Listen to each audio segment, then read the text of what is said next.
A'udzubillahi minasyaitonirrajim. Bismillahirrahmanirrahim. Asyhadu an la ilaha illallah wa asyhadu anna Muhammadan abduhu wa rasuluh. Para murid dan santri juga para pemirsa dimanapun berada, Assalamualaikum warahmatullahi wabarakatuh dan sugeng rahayu semua.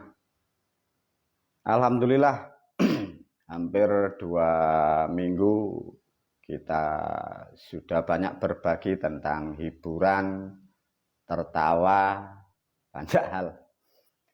Untuk video kali ini para murid dan santri juga pemirsa diajak masuk lagi membahas tentang keilmuan. Untuk canda tawanya sudah nanti ada lagi. Para murid dan santri, dari video-video yang lalu untuk video ini menggenapi bagian-bagian yang kedua. Kemarin sudah menerangkan tentang standar awal namanya cok bakal, dan kemarin ada memberi standar secara pribadi manusia, kita bukan dijajah untuk ibadah. Dari video yang lalu guru belum menyampaikan atau belum mengulas tentang sholat isya. Kadang para murid dan santri juga belum paham, juga para pemirsa ya. Satu contoh dari video yang lama, tegakkan sholatmu, diulaslah di situ oleh guru sholat maghrib, kurang lebih ada 6 video ya. Pada hari ini, pada video ini, guru menerangkan, mengulas tentang apa yang dimaksud dengan sholat isya ya. Semoga ini nanti menjadikan video juga panjang agar para pemirsa, khususnya umat seluruhnya dan lebih khusus juga umat Islam, agar tahu dan mengerti dan paham apa yang dimaksud isya, sejarahnya bagaimana, manfaatnya bagaimana ya. Ini nanti diulas oleh guru dengan perlahan, semoga mampu mencerahkan, membuka cakrawala hal-hal yang sudah terpendam. Bismillahirrahmanirrahim. Para murid dan santri semua sudah dibekali oleh guru tentang kitab. Semua yang dibaiat, yang mengikuti guru sudah dibekali kitab. Namun kembali lagi guru menyampaikan, kitab itulah masih belum sempurna karena belum dijabarkan oleh guru. Artinya kitab ini pun masih terangkai dari video-video guru, dan video guru ini pun terangkai dari kitab yang sudah dibawa oleh para murid dan santri. Disampaikan juga para murid dan santri, karena guru sudah masuk ke ranah tentang konsep sholat isya, dan agama ini sudah menyebar ke penjuru seluruh dunia. Dengan saya bukanya sholat isya ini, para murid dan santri, ajaran saya, apa yang aku sampaikan kepada murid dan santri dan pemirsa melalui video ini nanti akan menghapus jutaan kitab ya para murid dan santri. Karena peradaban beragama kurang lebih 600 tahun sampai 1400 tahun. Jadi kitab itu jutaan. Jutaan kitab yang sudah diyakini dari bangsa manusia di seluruh penjuru dunia akan terhapus dari ajaran yang aku sampaikan melalui video ini. 2, itu nanti video guru ini, karena ini membahas tentang Islam dan sholat, akan menghapus juga yang disebut para mazhab-mazhab itu ya. Mazhab yang dipahami bagi orang-orang yang beragama, kita diajarkan oleh guru-guru kita mempunyai mazhab 4. Dengan aku terangkan video ini, mazhab-mazhab itu pun akan terhapus dan akan terbantahkan dari cerita-cerita yang tidak benar itu.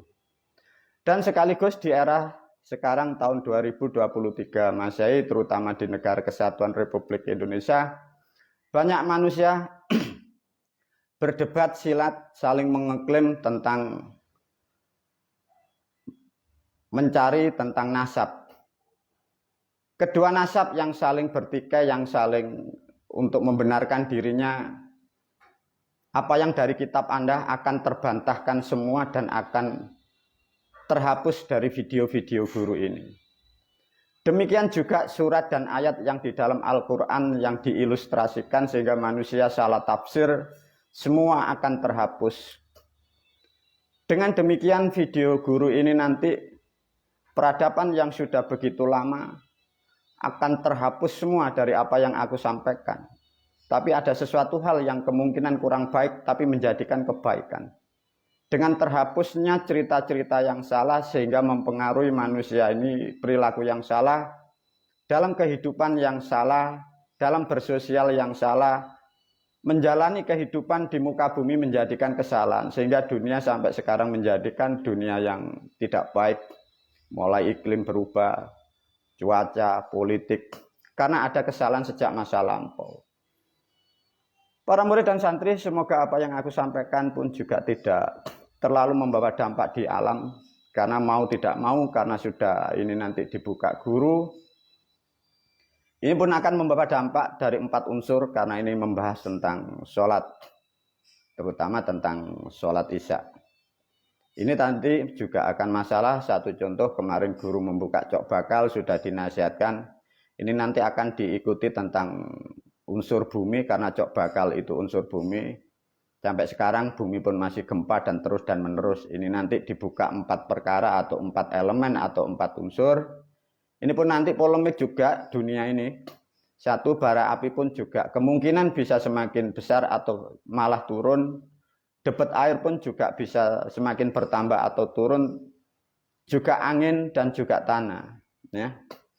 Semoga semua ini menjadikan rahmat, karena ada kesalahan yang lama tidak terjawab. Semoga video ini mampu merahmati kalian bangsa manusia, khususnya umat yang beragama. Para murid dan santri, bismillahirrahmanirrahim. Dari tentang kata isya, dari video sudah diterangkan. Guru berpesan kepada para murid dan santri, kalau membahas atau membicarakan atau mengucapkan tentang sholat di dalam Islam, bacalah atau bunyikan harus tartil dengan maghrib dulu, ya.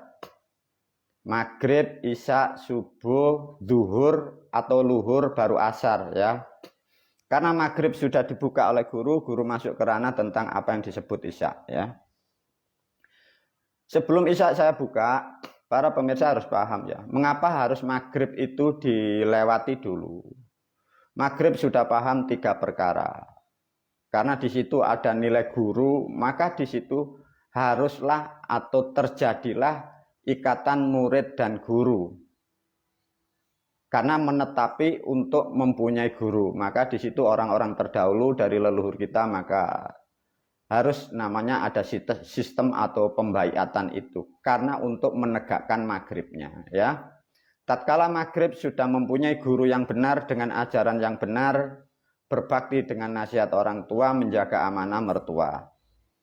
Karena si murid sudah dibaiat, artinya si guru yang mengerti tentang kebenaran, yang mengerti tentang Islamnya, si guru wajib membimbing, mengajarkan, sekaligus menuntun kepada si muridnya. Murid pertama harus diajarkan yang disebut isya. Isya dalam sejarah bahasa itu adalah bahasa Jawa. Isya orang Jawa dulu menyebut dengan bahasa ditambahi no. Jadi mempunyai makna isakno. Ya. Jadi sejarahnya dulu isakno. Dalam artian ikatan murid dan santri, si murid mempunyai nilai dan guru mempunyai kewajiban memberikan sesuatu kalimat setengah ditekan bahasanya. Tapi bukan diwajibkan, ya. Ini dipahami para pemirsa karena kesalahan memahami tafsir agama, sehingga kata wajib ini yang menjadikan beban, menjadikan problem dalam kehidupan berbangsa dan bernegara, dan sekaligus problem dari manusia yang mengharap nilai ketuhanan, karena ada kata wajib. Isakno dalam arti yang tepat maknanya itu penting, ya. Jadi isakno itu penting atau manfaat, bukan wajib, ya. Kalau wajib itu beda bahasanya, penting, ya. Jadi sama seperti sholat penting, isakno itu juga penting atau bermanfaat.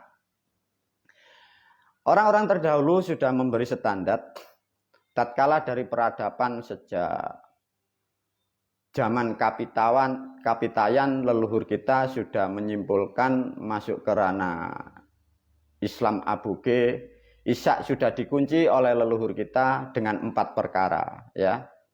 Manusia di era sekarang hanya diberi peribahasa atau gerak tubuh 4 perkara. Sebenarnya bukan itu. Gerak 4 perkara dalam sholat Isya itu menerangkan yang dimaksud isya'no, memahami, mengerti, bersyukur kepada 4 elemen atau 4 unsur. Di dalam bahasa Jawa, isya'no ngerteni sedulurmu papat. Nah, tatkala manusia sudah dibaiat, sudah ingin mendapatkan keilmuan, baru si guru memberikanlah tuntunan, bisa juga berupa kitab atau pemahaman atau wejangan menerangkan tentang sedulur papat itu. Nah, itulah yang dimaksud isya. Tatkala isya 4 ini dalam artian si murid harus tahu bahwa semua manusia itu tidak lepas dan tidak bisa terlepas dari 4 unsur atau 4 elemen.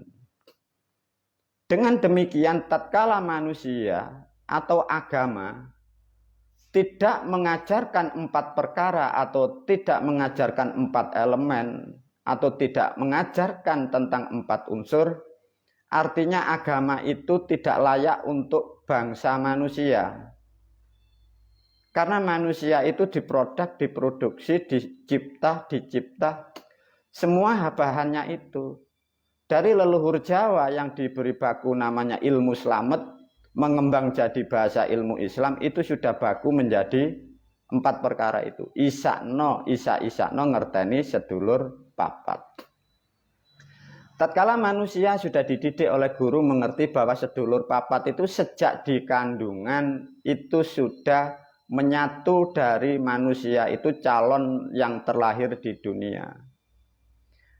Karena itu sebagai bukti dan sebagai pemahaman yang tepat, dan manusia terlahir dari 4 unsur, karena yang diterangkan itu bangsa manusia, maka bangsa manusia membuatlah aturan namanya bentuk syukur. Bentuk syukur itu hanya bisa dilakukan bagi bangsa manusia. Hewan tumbuhan yang lain tidak bisa bersyukur. Dia hanya melakukan insting dan naluri. Maka dari orang-orang terdahulu, bahkan di agama kita sudah diterangkan bahwa ada kata alhamdulillahirabbil alamin, menerangkan suatu tanda bahwa manusia itu mempunyai kewajiban nilai dan bentuk syukur. Syukur yang dimaksud adalah syukur kepada unsur 4 itu. Namun karena ada pemahaman yang hilang, ada kesalahan penyampaian sejak masa lampau, sehingga manusia cara bersyukurnya kurang tepat atau salah atau tidak sesuai yang dimaksud dari 4 unsur itu. Itulah para murid yang disebut isya'no. Maknanya penting. Mengapa kok penting para murid? Mengapa ditekankan isya'no penting? Ya, ini diajarkan. Tatkala unsur manusia atau sedulur papat itu tidak merengkuh atau tidak terkonek dengan baik dengan bangsa manusia, dan manusia itu karena sudah menjadi manusia tidak bisa bersyukur dengan unsur 4 itu, sehingga nilai-nilai kebaikan itu menjauh. Bahasa Jawanya, bangsa manusia itu akan dijauhi dari unsur 4 itu. Tatkala manusia dijauhi dari unsur 4 itu, manusia dalam keadaan selalu kurang tenaganya, selalu kurang dalam apapun. Pikirannya kurang jauh. Kadang bahkan ekonominya pun kurang baik. Karena adanya nilai bentuk syukur yang kurang tepat. Para murid dan santri, tatkala manusia sudah terlahir di dunia, diproduksi dari unsur dan elemen 4. Maka penting dan sangat penting, pokok dan pokok, karena di dunia ini ada hukum alam. Setiap manusia bila tidak mampu dalam saringan di dalam kehidupan, manusia itu tidak bisa bertahan lama di muka bumi atau di atas tanah ini. Risiko bangsa manusia di atas bumi, risikonya hanya dari unsur 4 dan 5 pokoknya. Satu contoh, setiap manusia yang terlahir di dunia, risiko nomor 1 dengan unsur air, unsur api, unsur angin, unsur tanah, dan unsur kekayon atau logam. Maka di situ pentingnya dan sangat penting dan mungkinlah sangat bermanfaat sehingga orang-orang terdahulu memberi kata makna isa no. Mengapa kok begitu, Guru? Satu contoh, di dalam tubuh manusia ada air, di alam pun juga ada air. Tatkala manusia di dalam tubuhnya kurang dari air pun manusia dalam masalah. Tatkala manusia hidup di atas bumi, tatkala ada air yang sangat besar, manusia itu pun juga sangat risiko. Tatkala manusia menjalankan aktivitas kehidupannya dalam mencari kehidupan, mencari makan, mencukupi kebutuhan, ada sebagian manusia kehidupannya di atas air. Itu pun juga risiko kalau tidak senyawa atau tidak menghormati dari unsur air. Kemungkinan bisa tenggelam dan bisa ditenggelamkan. Namun karena orang-orang terdahulu sudah memberi ajaran dan cara yang tepat, barangkali manusia ini di atas air dalam mencari nafkah, barangkali mendapatkan musibah atau bencana, sehingga unsur air ini atau dewa air ini mampu menyelamatkan dari manusia itu, tatkala manusia itu mau menghormati dan mau menjaga unsur-unsur air, baik air yang ada di alam nyata dunia, baik unsur air yang di dalam tubuh manusia.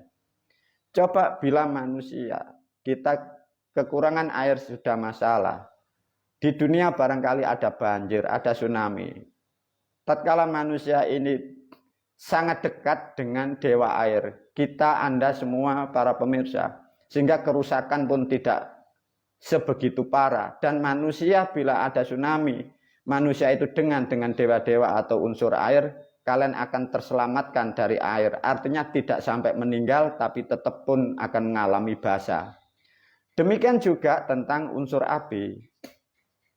Tatkala manusia itu mengerti bisa bersyukur dengan unsur api, sama barangkali kita melakukan perbuatan menggunakan unsur api.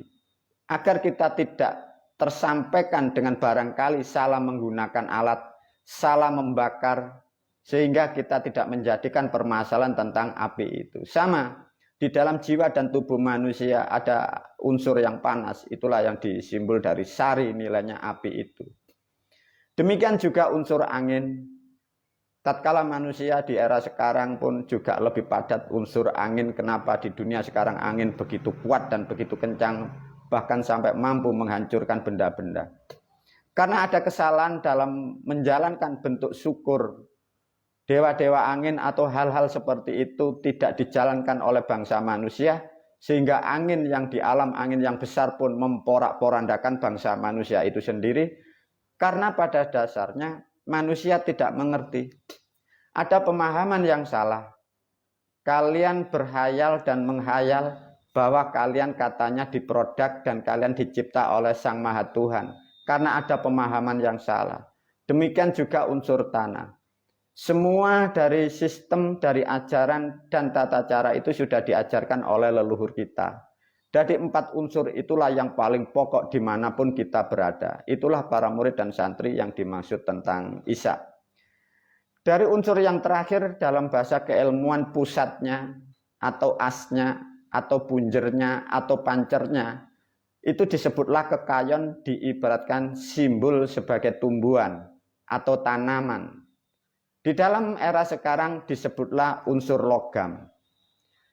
Barangkali manusia itu melakukan sesuatu perbuatan yang tidak benar. Motong kayu atau angin itu besar. Manusia itu di dalam atau di bawah pohon yang besar. Pohon itu pun tidak ingin menyakiti dari manusia itu. Atau tidak ingin membunuh. Tatkala manusia itu mau bersyukur dengan unsur-unsur logam dengan unsur-unsur tanaman seperti pohon-pohon yang besar. Nah, itulah para murid dan santri yang dimaksud Isya itu melakukan bentuk ritual, bentuk syukur kepada 4 unsur dan 5 sebagai pengendalinya. Karena ada pemahaman yang salah, sehingga manusia menjadikan kerusakan hidupnya sendiri. Manusia ini pun sehingga berani merusak alam karena salah memahami tentang Isya. Dengan demikian para murid dan santri, dari cerita sudah disampaikan guru, diterangkan, diceritakan ada manusia dari Arab pergi ke langit mendapatkan perintah sholat. Dengan demikian sudah terbantahkan yang telah aku sampaikan, bahwa cerita orang Arab yang diangkat status menjadi nabi atau rasul pergi ke langit mendapatkan perintah sholat, artinya kalimat itu salah atau kalimat itu tidak benar. Maka dengan demikian para murid dan santri bisa memahami, artinya yang salah bukan kita aja, bukan Anda semua.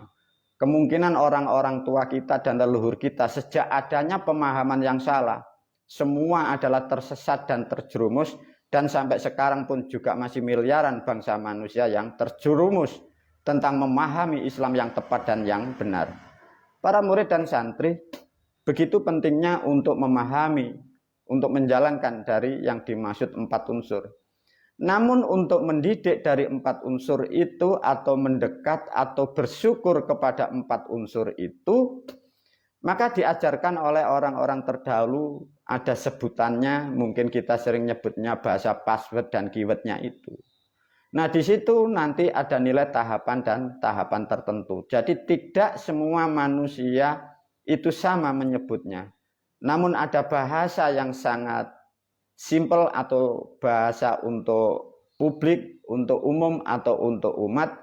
Leluhur kita sudah memberi gambaran bahasa yang sangat mudah. Satu contoh, Assalamualaikum marmarti kakang kawa adi ari-ari. Itu sangat simple. Ada lagi yang menyebut sedulurku papat limo pancer. Ada lagi nanti, dan itu step by step para murid dan santri. Itu disesuaikan kemampuan ritualnya dan disesuaikan dengan kemampuan kholwatnya atau perjalanannya, dan juga dimampukan dan terukur dengan kapasitas intelektualnya. Jadi tidak semua manusia mendapatkan password keyword tertentu. Bagi manusia yang dimampukan atau manusia yang menginginkan suatu makom derajat yang tinggi, itu dibutuhkan waktu pun juga tidak sedikit. Itulah para murid dan santri dari kata Isya atau sholat Isya. Para pemirsa khususnya murid dan santri sangat paham. Saya terangkan melalui video ini harapan guru semoga ke depan dan tahun-tahun ke depan dan masa-masa yang akan datang, untuk umat dan bangsa manusia khususnya orang beragama Islam dan lebih khusus murid dan santriku, sehingga tidak ada lagi salah tafsir tentang yang disebut sholat Isya. Semoga dengan menyebut sedulur papat dan unsur 4 atau elemen 4 agar tidak salah tafsir, maka saya sampaikan dengan teliti dan tepat dan benar. Dengan demikian tahun ke depan dan tahun ke depan menuju peradaban ke depan, sehingga orang yang beragama atau orang yang bertuhan tidak ada lagi ceramah dan dakwah-dakwah dimanapun, tidak ada. Karena manusia atau umat ke depan mendapatkan pemahaman yang sama, mendapatkan pengertian yang sama, sehingga para pemirsa umat-umat ke depan melakukan sesuatu, dia dalam kesadaran sudah tidak ada namanya pengajian, pendakwaan, dogma, hal-hal yang merugikan manusia itu sendiri. Inilah video menerangkan tentang sholat Isya. Untuk jabaran selanjutnya dilanjutkan oleh guru dari video bagian kedua. Wabillahi taufiq wal hidayah wa ridha wal inayah. Assalamualaikum warahmatullahi wabarakatuh.